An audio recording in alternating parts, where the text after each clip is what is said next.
And I was in a certain store just looking around, and a female came in, a woman. I started to say a lady, but I always like to be as honest as I can. She came in, and she had on hip huggers, except they weren't quite hugging all her hips. And I mean, way down, and from and just a little something up here to cover the bare necessities, and almost falling off of her. And the man, a salesman in the store, said, look at that woman. And I looked, and not only did she have almost nothing on, but she had an arrow pointing on her abdomen, pointing toward the most sacred place on a woman's body. An arrow, either painted or a decal or something. And I was horrified. She went out outside the store, and I followed her out. And I said, would you mind me being very kind to you? I said, dear woman, that it's hard enough for men to live right nowadays without you ladies practically inviting every man that walks down the street to commit sin. And she said, my husband doesn't mind. And I said, why don't you just let your husband see it then, and nobody else? And why don't you, the very idea of an arrow pointing to the sacred spot like that. And so I said, I'd like to, if you don't mind, I'd like to gently and kindly register my protest against that kind of dress. And in the pulpit, I don't do it gently and mildly, but I try to be kind to her. And so I took a little exercise, walked down to the shopping center, and I was watching a fellow playing an organ demonstration, playing good music for a change, and I sat and watched him for a while. And a little crowd gathered around, and this female came up to me about 5 minutes after I'd told her about her dress. She said, could I say something to you about what you said a while ago? And I said, yes. She said, UGODDAMN, fool, you get your, and she used a part of my anatomy, the next word. If you don't like the way I'm dressed, you get your blankety blank out of here. And she cursed me for 5 minutes there in the shopping center, and the crowd gathered around while she cursed me. You like that, don't you? You'd like to curse me sometimes, and she did what you'd like to do. But anyway, she cursed me for all I was worth. And finally, when she got through, she said, and besides that, I'm trying to cover up a scar with that arrow. And then I said, honey, if you really want to try to cover that scar up, I'll buy you a skirt at the ladies' shop over here across the way, and you can succeed in covering up that scar then. And but I got to thinking, after I got away, God bless her, probably she didn't have a mother to teach her how to dress. She's swept up in this heathen, pagan society of indecency and immorality and lasciviousness and wickedness and filth and vulgarity. And she didn't have a dad to spank her when she did wrong, probably. And she didn't have a pastor to stand up and point his finger in her face and say, you ought to live right. You ought not to dress like a bunch of heathen. She didn't have that as she grew up.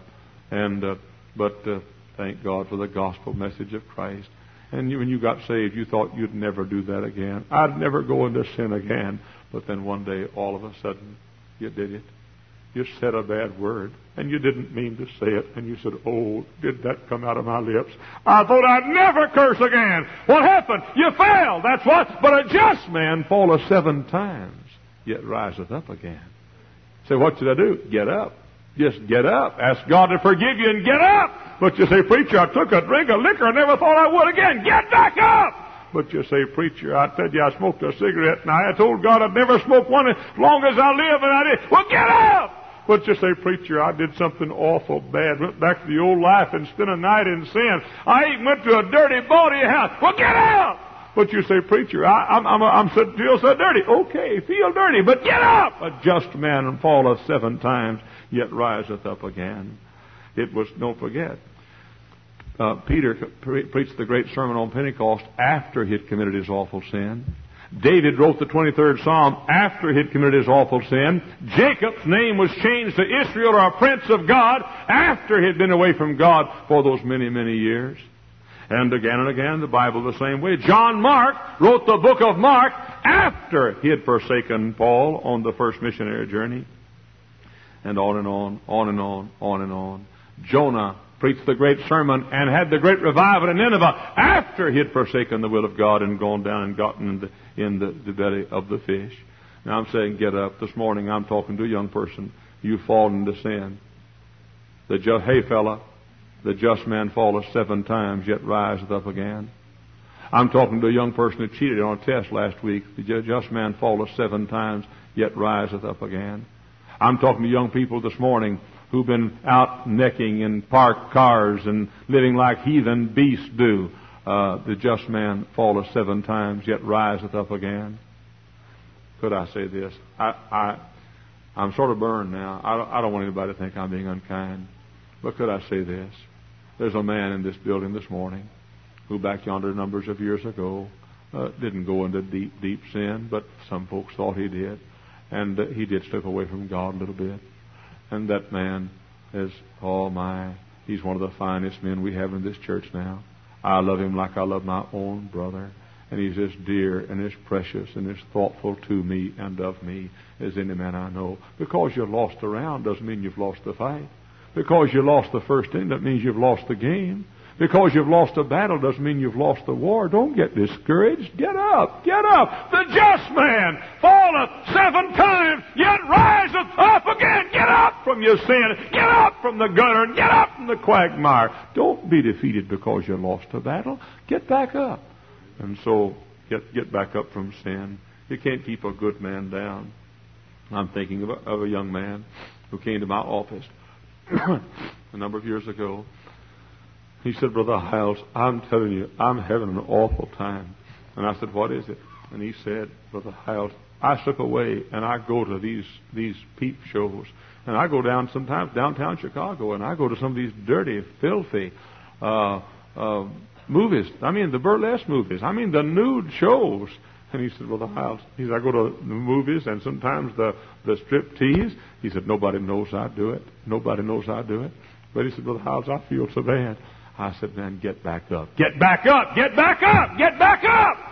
And he did. But he stumbled one time again. And he came back and I said, let's get on our knees. And he did. And he got back up again.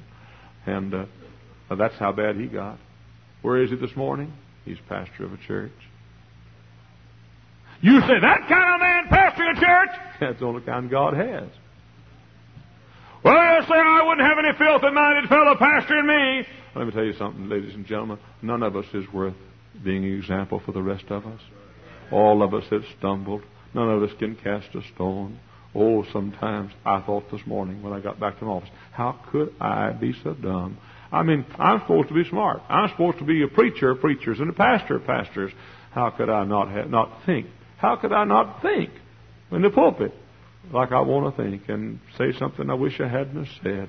I'll tell you why. Because I'm a sinner like you are. And we're weak, and we fall, and we stumble. But blessed be God. There's a God who loves us and cares for us. Aren't you glad God's not as hard on us as we are on each other? We never forget. God can get in trouble one time, and 10 years later, most of us, we won't forgive him. But thank God he will. He will abundantly pardon. And I checked up that word abundantly one time, Brother Fish. You know what that means? It means he just pardons and pardons and pardons and pardons and pardons and pardons and pardons and pardons and pardons. That's the kind of God we have. This morning, are you in sin? Get up! The just man falleth 7 times, yet riseth up again. There's a second falling that so many find themselves in, which so many find themselves, and that's a falling into failure. Get up from sin, and also get up from failure. What does it mean? It means we're not going to succeed all the time. No, we're not. I recall when I was a senior in high school, I'd worked so hard, and I've told you the story, I won't go into it. I'd worked so hard to be in the National Honor Society. I wanted to get a 4-year lens pen. That meant I made the honor roll every report card time, all the way through junior high school and high school, and I'd made pretty decent grades, and I wanted to get be in the National Honor Society. And I was up for the National Honor Society, and the faculty was approving me, and I blew it. I faked a faint in public speaking class. Faked a faint. You heard me tell about it. I acted like I fainted rather than make the public speech. And the fellow that carried me out tickled me under the ribs, and when he did, I laughed, and the narrow-minded teacher flunked me in the course. And but I flunked public speaking. And I was so sad. I was so sad. Everything I'd worked for. In junior high school, we had back in those days, had 3 years of junior high school and 3 years of high school. And in junior high school, I'd worked for 3 years to get that National honors, it was my goal. And in high school, I'd worked for 3 years. And now in one stupid, blundering, idiotic mistake, I'd faked a faint, and now she scratched my name off the list. And I'll never forget when they had the National Honor Society time. I sat out there and I cried, and I cried, and I cried. But you know, I've always sort of felt the reason you go down is to get up. Get up! Get up! So you failed! Get up! So you didn't do too well. Get up! So you had a tough time. Get up! So you stumbled. Get up! Get up! Get up! The just man falleth 7 times, yet riseth up again. Anybody can fail, but you don't have to quit because you fail. Get up. Get up from failure. I said a while ago, that's the difference. That's what separates the men from the boys. Everybody falls. Everybody falls. You don't know. You don't know. I preach so much.